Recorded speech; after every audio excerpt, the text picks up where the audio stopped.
ბედნიერი დღე ყველას. მოდით ვნახოთ ესეთი თემა, ვინ გითვალთვალებთ სოციალურ ქსელში ან საერთოდ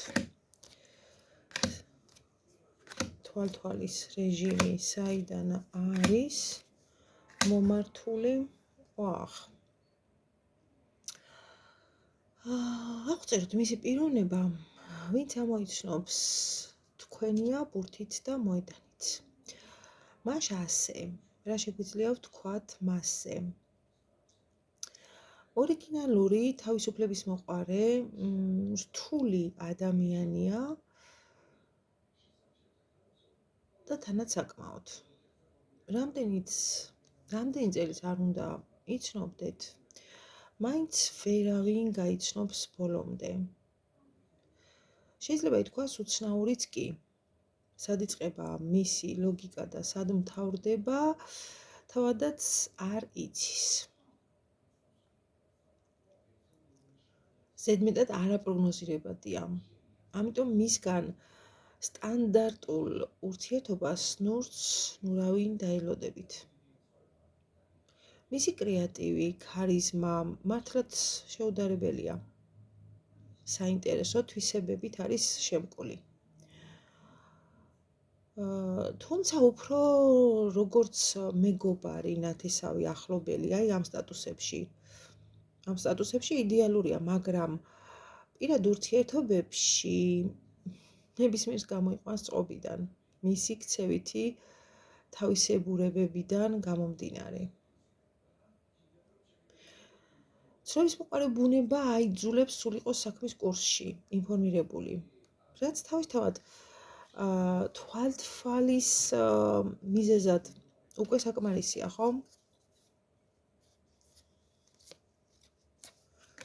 დავამატოთ ერთი კიდევ რა გვაქვს.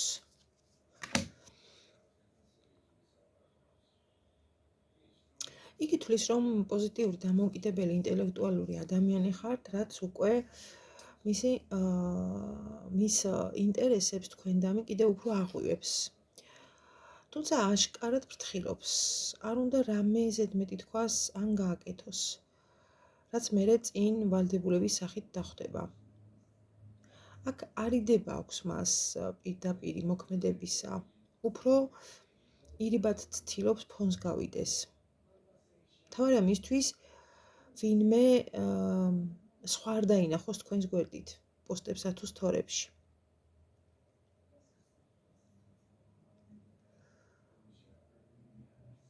მართლაც უჩვეულოდ წარმოადგენს თავის თავს. პირში წყალი აქვს ჩაგუბებული, გონებაში კი ცნობის მოყარეობა, თვალთვალის რეჟიმში გადასული. სხვათა შორის fake account-ებიც აქვს, შესაძლოა მოგწეროთ კიდეც ყალბის სახელით. იმის გასაგებად, რამდენად მარტივად შეგიძლიათ აღყვეთ უცხო პირს საუბარში. სინამდვილეში კი ის იქნება. ანუ გადაგამოწმებთ.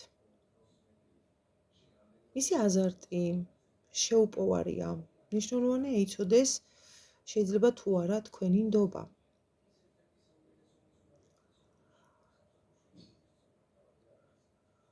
თვალთვალის მთავარი მიზეზი თქვენდამი ის მწველი ემოციებია, რომლითაც ის არის შეპყრობილი.